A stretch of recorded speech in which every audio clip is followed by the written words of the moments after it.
ഏറനാട് നിയോജക മണ്ഡലം NDA സ്ഥാനാർത്ഥി അഡ്വക്കേറ്റ് N. ശ്രീപ്രകാശിന്റെ തെരഞ്ഞെടുപ്പ് പ്രചരണ പരിപാടികൾ എടവണ്ണ പഞ്ചായത്തിൽ മുന്നേറുന്നു. മാറാത്തത് മാറും, ഏറനാട് മാറും എന്ന മുദ്രാവാക്യമുയർത്തി മണ്ഡലത്തിലുടനീളം വോട്ടർമാരെ നേരിൽ കണ്ടും വികസന ചർച്ചകൾ നടത്തിയും പ്രചരണം ശക്തമാകുകയാണ്. വ്യാഴാഴ്ച രാവിലെ 9 മണിയോടെ ചാത്തന്നൂരിലെ പ്രമുഖ വ്യക്തിത്വങ്ങളെ സന്ദർശിച്ച് അനുഗ്രഹം തേടിക്കൊണ്ടാണ് പര്യടനത്തിന് തുടക്കമിട്ടത്. തുടർന്ന് വായനശാലയിൽ നടന്ന ചടങ്ങിൽ ക്ഷേത്ര ഭാരവാഹികളുമായും താന്ത്രിക ആചാര്യന്മാരുമായും അദ്ദേഹം സൗഹൃദ സംഭാഷണം നടത്തി.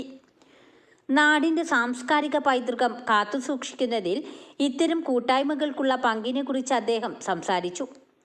ഉച്ചയ്ക്ക് 12:30 കൽപ്പാലം സന്ദർശിച്ച സ്ഥാനാർത്ഥി ഉച്ചഭക്ഷണം പ്രദേശത്തെ ജനങ്ങൾക്കൊപ്പം കൽപ്പാലത്ത് വെച്ച് കഴിച്ചു. ലളിതമായ ശൈലിയിൽ വോട്ടർമാർക്കിടയിലേക്ക് ഇറങ്ങിച്ചെന്ന സ്ഥാനാർത്ഥിയെ ജനം ഹൃദ്യമായാണ് സ്വീകരിച്ചത്.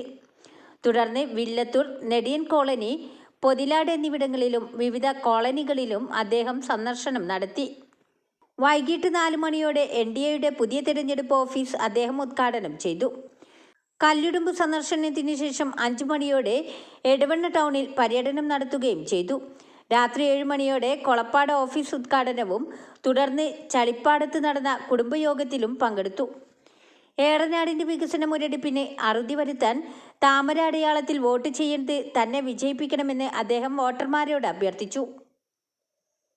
ന്യൂസ് 10 എടവണ്ണ. വാർത്തകൾ നേരത്തെ അറിയാൻ ഫേസ്ബുക്ക് പേജ് ലൈക്ക് ചെയ്യൂ, ചാനൽ സബ്സ്ക്രൈബ് ചെയ്യൂ.